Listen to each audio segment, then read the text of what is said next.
하나님 뜻밖의 기쁨을 경험하게 하시는 분이십니다. 하나님이 주시는 기쁨은 다양합니다. 천국은 기쁨의 나라이고 또 하나님 우리 마음속에 기쁨을 선물해 주기를 원하시는 것입니다. 요한복음 15장 11절에 보면 내가 이것을 너에게 이르면 내 기쁨이 너희 안에 있어 너희 기쁨을 충만하게 하려 함이라. 예수님께서 기쁨을 충만하게 주시기를 원하십니다. 성경에 보면 다양한 기쁨을 우리가 경험하도록 하나님께서 예배하셨는데 말씀을 묵상하다가 깨달을 때 오는 기쁨, 굉장한 기쁨인데 이 기쁨을 누릴 때 경험하는 그 호르몬이 나이돌핀이라고 그래요. 굉장한 기쁨을 주는 겁니다. 우리는 모르는 것을 알거나 또 모르는 것을 깨닫거나 또 내가 알고 있는 것을 더 분명하게 할 때 경험하는 놀라운 기쁨이 있죠. 설교를 듣다가 그렇구나. 또 성경을 읽다가 책을 읽다가 그렇구나. 또 좋은 만남, 고수들을 만났을 때 고수가 눈을 열어주잖아요. 그때 경험하는 놀라운 기쁨이 있습니다. 음악에서 누린 기쁨이 있고요. 춤추고 노래하면서 또 아름다운 예술작품을 보면서 누린 기쁨이 있습니다. 또 우리 자녀들이나 우리 제자들이 하나님 말씀대로 살아갈 때 경험하는 기쁨이 있죠. 요한 3서 1장 3절 4절을 보게 되면 형들이 와서 내게 있는 진리를 증언하되 내가 진리 안에서 행한다 하니 내가 심히 기뻐하노라. 내가 내 자녀들이 진리 안에서 행한담을 듣는 것보다 더 기쁜 일이 없도다. 사도 요한은 제자들이 진리 안에서 행한다는 말을 듣고 더 기뻐했습니다. 오늘 제가 나누고 싶은 또 하나의 기쁨은 영혼을 구원한 기쁨, 병 고치시는 하나님의 능력을 보는 기쁨, 제가 모시고 있는 주인이 잘 되는 것을 보는 기쁨, 이런 기쁨을 누리는 한 소녀에 대해서 얘기를 하면서 말씀을 드리고 싶습니다. 열왕기하 5장 2절 3절을 보면 전에 아람 사람이 떼를 지어 나가서 이스라엘 땅에서 어린 소녀 하나를 사로잡음에 그가 나아만의 아내에게 수정들더니 그의 주인에게 이르되 우리 주인이 사마리아에 계신 선지자 앞에 계셨으면 좋겠나이다. 그가 그 나병을 고치리이다 하는지라. 붙잡혀온 소녀가 아람의 군대 장관 나아만 장관의 아내에게 시정을 들었습니다. 그리고 그 나아만 장군 나병에 걸렸는데 선지자를 만나면 나병이 고침받을 거라고 말을 하는 겁니다. 이게 전도하는 것이죠. 1절을 보시면 아람 왕의 군대 장관 나아만은 그의 주인 앞에서 크고 존귀한 자니 여호와께서 전에 그에게 아람을 구원하게 하셨습니다. 그는 큰 용사이나 나병 환자더라. 존귀한 자고 큰데 나병에 걸렸어요. 그 당시 나병은 불치병입니다. 몸이 썩어져 가는 병인데 소녀가 이해하는 거죠. 엘리사를 만나면, 조금 더 설명하면 엘리사의 하나님을 만나면 나병이 나을 겁니다. 그리고 나병이 낫죠. 그때 어린 소녀가 얼마나 기뻤을까. 우리가 영혼을 구원하고 또 선교하는 기쁨에 대해서 예수님께서 누가복음 15장에 3번 반복해서 말씀하시죠. 잃어버린 양, 잃어버린 동전, 또 잃어버린 아들이 돌아올 때 누리는 기쁨. 누가복음 15장 7절을 보시면 내가 너희에게 이르노니 이와 같이 죄인 한 사람이 회개하면 하늘에서는 회개할 것도 없는 의인 99으로 말미암아 기뻐하는 것보다 더하리라. 한 사람이 회개할 때 천국에서 기쁨이 있다. 10절에 보시면 내가 너희에게 이르노니 이와 같이 주인 한 사람이 회개하면 하나님의 사자들 앞에 기쁨이 되느니라. 천사들 앞에도 기쁨이 되고요.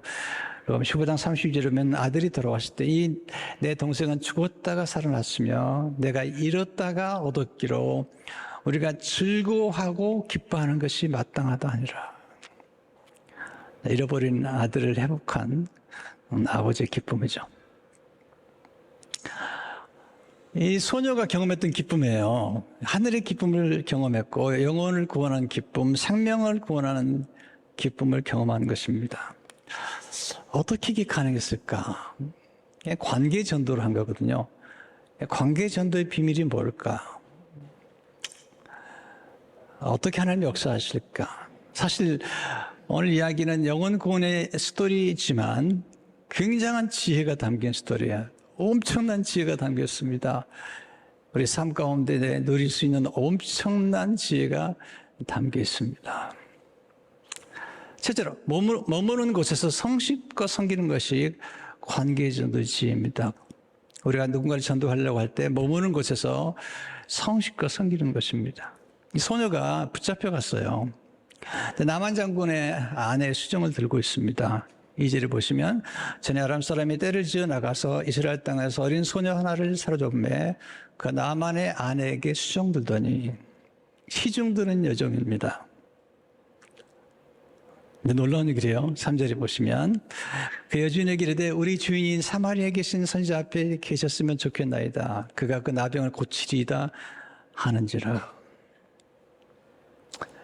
와, 엄청난 얘기를 하고 있는 거예요. 그 당시에는 고칠 수 없는 병이죠. 절망적인 병이죠.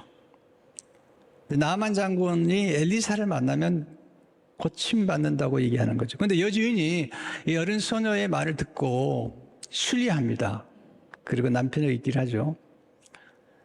나만 장군이 이 어린 소녀의 말을 신뢰하고 왕에게 얘기합니다. 4절을 보시면 나만이 들어가서 그의 주인께 아뢰어 이르되 왕이죠. 이스라엘 땅에서 온 소녀의 말이 이러이러하더이다 하니 왕이 내가 편지를 쓸 테니까 이스라엘 왕에게 가고 선지자를 만나라고 그렇게 얘기를 합니다. 어떻게 이 소녀가 여주인을 섬겼으면 지금 붙잡혀 갔어요. 하루아침에 부모와 이별하고 생이별을 하고 지금 끌려간 거거든요. 근데 거기서 어떻게 그 자기가 모시고 있는 여주인에게 신뢰를 받고 사랑을 받았으면 이렇게 나만 장군을 이스라엘 땅에 보내서 고침받게 만들었을까? 첫째로 어린 소녀는 하나님의 섭리를 믿었습니다. 섭리. 아람 땅에 끌려왔지만 하나님을 원망하지 않습니다. 어느 누구도 원망하지 않습니다. 그냥 하나님의 절대 주권과 절대 섭리를 믿습니다. 이것이 굉장히 중요한 겁니다. 우리 삶에 찾아오는 갑작스러운 고난과 역경이 왔을 때 불평하거나 원망한다고 해결되는 게 아니죠. 이 어린 소녀는 하나님의 절대 섭리와 절대 주권을 믿었던 거죠. 로마서 8장 18절에 보면 우리가 알거니 하나님을 사랑하는 자고 그의 뜻대로 부르심을 입은 자들에게는 모든 것이 협력하여 선을 이루느니라. 우리는 고난을 만나면 왜라고 질문하지 않아요? 당황하고. 어떤 사람 하나님을 원망하잖아요. 또 누구를 원망하죠. 그런데 이렇게 인생에서 역전의 드라마를 만들거나 승리하는 사람을 보면 그렇지 않아요. 좀 달라요. 물론 그런 생각이 들긴 하겠지만 빨리 마음을 추스리는 거죠. 두 번째, 어린 소녀의 태도가 긍정적입니다. 여러분, 누구를 가까이 두고 싶으세요? 그냥 원망하고 불평하고 인상 쓰고 그런 사람 가까이 두고 싶으세요? 아니면 긍정적인 사람, 얼굴이 밝은 사람을 가까이 두고 싶으세요? 여러분, 극한 상황에서 끝까지 살아남은 사람들의 태도가 있는데 그건 긍정적입니다. 불평하거나 원망하는 시간을 보내지 않습니다. 고난을 낭비하지 않습니다. 태도가 좋아요, 태도가. 여러분, 직장에 일단 들어갈 때는 이력서를 내서 들어가죠. 그러나 직장에 들어가서 승진하고 계속해서 직장 안에서 성공하려면 그때부터는 실력도 중요하지만 태도가 더 중요합니다. 얼마나 충성된지, 얼마나 사장이나 CEO의 눈에 들어오는지, 이게 더 중요한 거죠. 뭐 똑똑하다고 자꾸 문제를 일으키고 불평하고 그러면 그냥 쫓겨납니다. 다 지켜보는 거예요. 뭘 보느냐? 태도를 보는 겁니다. 하나님께서 다윗이 아버지의 양을 칠 때 그 태도를 봅니다. 요셉이 보디발의 집에 가고 감옥에 들어갔을 때 하나님 뭘 보실까요? 태도를 보는 거죠. 긍정적인 태도를 보신 겁니다. 세 번째, 어린 소녀는 변화에 잘 적응했습니다. 지혜는 적응력입니다. 지혜는 사건에 잘 반응하는 능력입니다. 우리는 적응력을 키워야 돼요. 시대가 이렇게 바뀔수록 적응력을 키워야 됩니다. 여러분, 바꿀 수 없는 상황이라면 적응을 잘해야 됩니다. 바꿀 수 없는 상황이라면 적극적으로 그 상황을 받아들이는 것이 지혜입니다. 여러분, 실패하거나 또는 어려운 일을 만나거나 이런 만났을 때 원망과 불평으로 문제 해결 절대 되지 않습니다. 바꿀 수 없는 상황이라면, 또 변화시킬 수 없는 사람이라면 그냥 받아들이셔야 돼요. 그게 더 훨씬 인생을 살아가는 데 지혜로운 것입니다. 두 번째, 관계전도의 동기는 깊은 관심과 사랑이 있습니다. 한 영혼을 구원한 전도는 관심에서 시작되죠. 뭐든지 관심을 가지면 커져요. 그리고 눈에 들어와요. 관심을 가지면 관찰하게 되죠. 자기 주인의 그 남편이 나병에 걸렸다는 얘기를 알고 아파하는 거죠. 공감하는 거죠. 거기서부터 전도가 시작이 되는 거죠. 두 번째, 가까이 있는 사람이 첫 번째 전도의 대상이에요. 멀리 전도하려고 하지 마시고 가까이 있는 가족들, 친척들, 직장에 있는 동료들을 전도하는 게 중요해요. 문제는 근데요, 가까이 있는 사람에게 전도하는 게 어렵습니다. 왜냐하면 너무 서로를 잘 알기 때문에 어떨 때는 참 이렇게 전도하기 어려워요. 네. 왜냐하면 그 직장에서 참 모범이 안 될 수도 있잖아요. 우리가 부족해서. 근데 여러분, 그럴 때도 괜찮아요. 이렇게 얘기하세요. 제가 참 부족해서 사는 게 이 모양인데 내가 믿는 예수님은 정말 좋은 분이라고, 우리 교회 한번 가보자고. 그러면 더 감동을 받을 수도 있어요. 세 번째, 모든 사람이 전도의 대상입니다. 물론 참 힘들고 어려운 사람들을 전도하기도 쉬워요. 왜냐하면 그때 마음을 열기 때문에. 그렇지만 지금 이 나아만 장군은 겉은 화려해요. 장군이 장군. 네, 왕이 존귀 여기는 그런 권세를 가졌습니다. 훈장이 많아요. 근데 훈장 아래 지금 썩어가는 겁니다. 몸이 썩어가는 겁니다. 우리가 전도해야 될 사람 많습니다. 가난하고 부유하고 상관없이 다 전도해야 됩니다. 지금 누구도 나만 장군의 문제를 해결해 줄 수 없어요. 그 당시에. 놀라운 얘기를 해요. 열왕기하 5장 3절에 오게 되면 그의 저녁 이르되 우리 주인이 사마리아에 계신 선지자 앞에 계셨으면 좋겠나이다. 그가 그 나병을 고치리다 하는지라. 길이 있습니다. 네, 엘리사의 하나님 길이 있습니다. 인생이라는 건 다 고수가 있네. 고수가. 디멘션이 있는 디멘션이라는 게 있네요. 이 소녀가 놀라운 거죠. 왜냐하면 소녀는 고수를 하는 거죠. 하나님을 만나면 그분은 불치병이 없는 거예요. 불가능이 없는 거예요. 네 번째, 삶으로 전도할 뿐 아니라 말로도 전도해야죠. 물론 사람들이 우리를 지켜보죠. 그래서 우리를 보고 참 예수 믿으면 없나 죽겠지만, 그러나 그렇게 기다리다가는요, 전도 하나도 못해요. 말로 해야 됩니다. 한번 와보시라고. 어떤 분은 간단해요. 와보세요. 빌립이 나다나엘을 보고 와보라. 한번 와보라는 거예요. 그게 전도입니다. 아, 교회 한번 가보자고. 예수 믿어보라고. 한마디 던졌는데 어떤 분들은 그 말 듣고 오는 거죠. 말로도 전하셔야 돼요. 로마 10장 14절 15절을 보세요. 그런지 그들이 믿지 아니하는 일을 어찌 부르리요? 듣지도 못한 일을 어찌 믿으리요? 전파하는 자가 없이 어찌 들으리요? 보내심을 받지 아니하였으면 어찌 전파하리요? 기록된 바 아름답도다. 좋은 소식을 전하는 자들의 발효함과 같으니라. 전파하는 자가 없이 어찌 들으리요? 이게 우리가 전도하고 선교하는 거죠. 다섯 번째, 전도는 거룩한 모험입니다. 모험. 보세요. 나만 장군이 지금 낫지 않으면 이 소년은 죽는 거죠. 목숨을 거는 게 선교예요. 목숨을 거는 게 영혼 구원인 거죠. 여러분, 모험이 클수록 이게 이득이 큽니다. 원래 그러는 겁니다. 이게 사업가들은요, 이 모험할 줄 아는 분들이에요. 개척자들은 모험하는 거예요. 저도 2번 개척했는데, 이거 엄청난 모험하는 거예요. 근데 모험이 잘 되잖아요. 그러면 얻는 게 큽니다. 그렇다고 투기하라는 얘기 아니에요. 예. 이 소녀가 모험을 한 건데 이 모험의 결과가 엄청나는 거죠. 여러분, 무슨 일인지 시도하지 않으면 아무 일도 일어나지 않아요. 심지 않고 거두겠다고요? 그런 건 없습니다.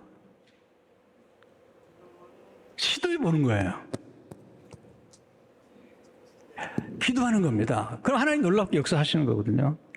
여러분, 전도는 거룩한 기대입니다. 기대. 이 어린 소녀의 말 속에 거룩한 기대가 담겨 있어요. 3절을 보세요. 우리 주인이 사마리아에 계신 선지 앞에 계셨으면 좋겠나다. 그가 그 나병을 고치리이다 하는 줄 기대하고 있잖아요. 이 믿음이죠. 믿음 뭐죠? 기대하는 겁니다. 마가복음 11장 24절 보세요. 내가 진실로 너에게 이르노니 누구는 이 산더러 들려 바다에 던져지라 하면 그 말하는 것이 이루어질 줄 믿고 마음에 의심하지 않으면 그대로 되리라. 그러면 내가 너에게 말하노니 무엇인지 기도하고 구하는 것은 받은 줄로 믿어라. 그리하면 너에게 그대로 되리라.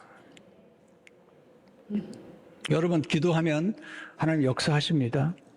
우리가 말로 고백하잖아요. 믿음으로 고백해야 돼요. 그러면 역사하는 거죠. 하나님 우리 말을 듣고 그렇잖아요. 이스라엘 백성이 원망하니까 너희 말은 너희 말이 너희 귀 들린 대로 행해 주겠다. 원망해? 그래, 원망한 대로 행해 주겠다 그러면. 여호수아 갈렙이 믿음으로 말하니까 말하는 대로 역사하는 거죠. 주님이 말씀하시죠. 내 믿음대로 될지어다. 내가 말했으니 될지어다. 네. 안 된다고 하면요, 안 되는 거죠. 인생은 불평과 원망으로 되는 게 없습니다. 되지 않아요. 네, 네. 염려한다고 돼요? 안 됩니다. 변할 수 없는 건 빨리 받아들이는 게 좋아요. 거기서부터 뭔가 변화를 추구해야 되겠죠. 7번째, 한 영혼을 구원하기 위해서는 고비를 잘 넘겨야 됩니다. 엘리사를 치다갔더니 나만 장군이 치다갔더니 엘리사가 보지도 않고 나보지도 않고 가서 여도왕강에 가서 7번 몸을 씻으라는 거예요. 이 나만 장군이 권세가 있잖아요. 왕에게 존귀한 자인데 화가 난 거죠. 그래서 열왕기 5장 11절을 보니까 나만이 노하여 물러가면 이러대. 노하지 마세요. 분노 좋은 거 하나도 없습니다. 내 생각에는 그가 내게로 나와서서 그의 하나님 여호와 이름을 부르고 그의 손을 그 부위 위에 흔들어 나며 고칠까 하였도다. 내 생각에는 이게 나쁜 거죠. 하나님 생각에는 하나님의 방법은 그랬더니요. 이 종들이 정말 지혜로워요. 이 종들이 같이 따라갔는데 분명히 이 여종이 따라갔을 거예요. 13절을 보세요. 그의 종들이 나와서 말하 이르되 내 아버지요. 야, 종들이 지혜롭잖아요. 아버지라고 그러는 아버지. 네. 선지자가 당신에게 큰 일 행하라 말하였다면 행하지 아니하였으리까. 하물며 당신에게 이르기를 씻어 깨끗하게 하라 하밀이까. 네. 아니 뭐가 어렵습니까? 더 큰 일도 하나 맡은데 씻어 깨끗하게 하라고 그러는데 그게 어렵습니까? 참 감동을 주잖아요. 설득을 잘하잖아요. 설득을. 네. 나만 장군의 편에 서서 그것도 표현을 잘해요. 아버지요. 네. 표현을. 그러면서 뭐가 어렵습니까? 아니 뭐 7번 들어갔다 나오는 게 어렵습니까? 더 어려운 것도 하실 거 아닙니까? 감정을 터치하고 공감을 주고 논리로 접근하는 거야. 14절에 보세요. 나만이 내려가서 하나님의 사람의 말대로 요단강 7번 물을 담그니 그의 살이 어떤 아이의 살같이 회복되어 깨끗하게 되었더라. 여러분 순종하면 기적을 경험하게 됩니다. 순종의 양을 채워야 돼요. 7번 기적이 나타나잖아요.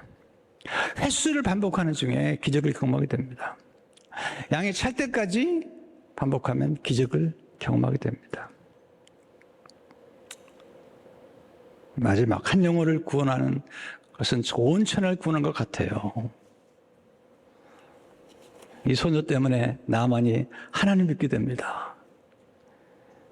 15절, 17절에 보면 이렇게 나오죠. 나만이 모든 군대와 함께 하나님의 사람들에게 돌아와서 그의 앞에서 이르되 내가 이제 이스라엘 외에는 온 천하에 신이 없는 줄을 아나이다. 청하건대 당신의 종에게서 예물을 받아서 이르되 내가 섬기는 여호와께서 살아계심을 두고 맹세하노니 내가 그 앞에서 받지 아니하리라 하였더라.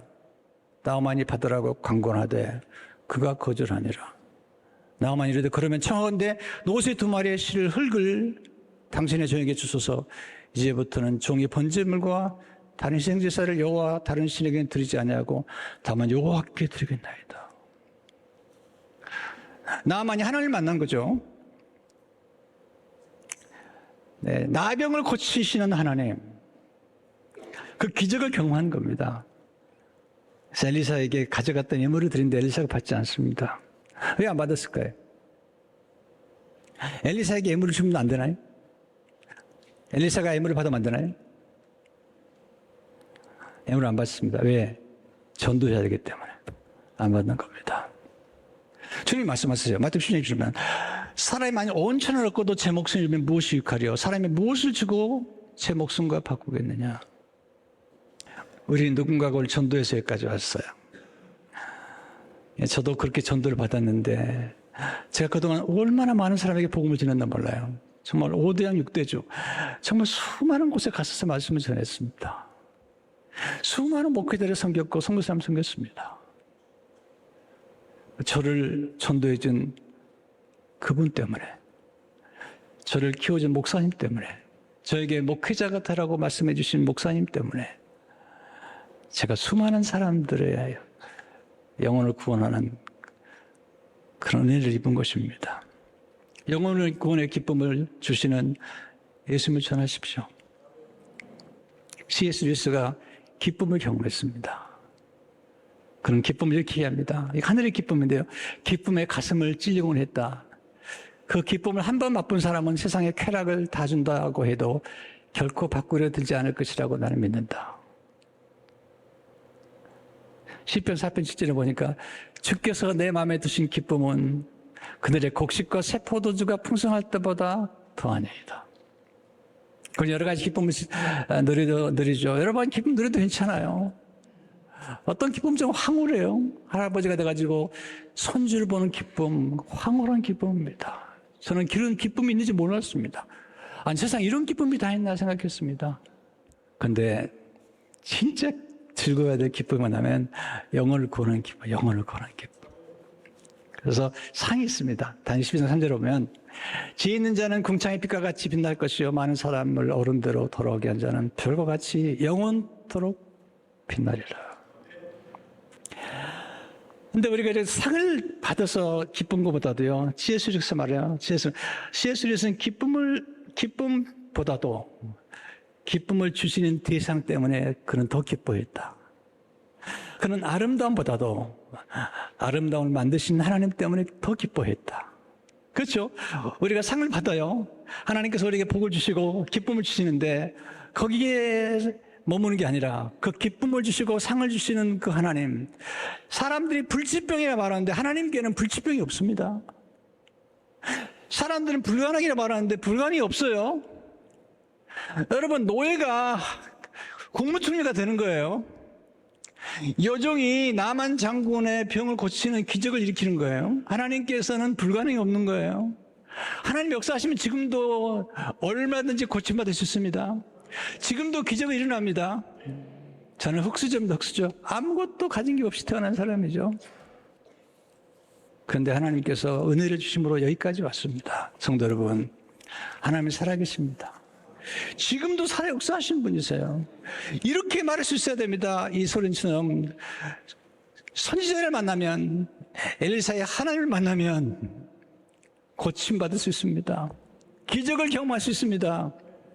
지금도 선교지에 가면요, 수많은 기적이 일어납니다. 이 문명이 발달하는 것은요, 주로 의사를 선생님이 만나지만 선교지에 가면요, 의사 선생님을 못 만나는 거죠. 그러니까 막 놀라운 기적이 나타나는 거예요. 하나님 역사하셔서. 오늘 예수 그리스도를 믿는 사람들, 믿음을 가집시오. C.S. 루이스가 그런 얘기를 해요. 예수 믿으면 예수 안에 사는 것인데 이 사실을 예수 믿는 사람만 모르고 있다는 거예요. 이야, 예수 믿으면 기적이 나타나는데 예수 믿는 사람들이 더 안 믿어요. 성도 여러분, 오늘 살아계신 하나님의 능력을 믿고 승리하시길 주 이름으로 축원합니다.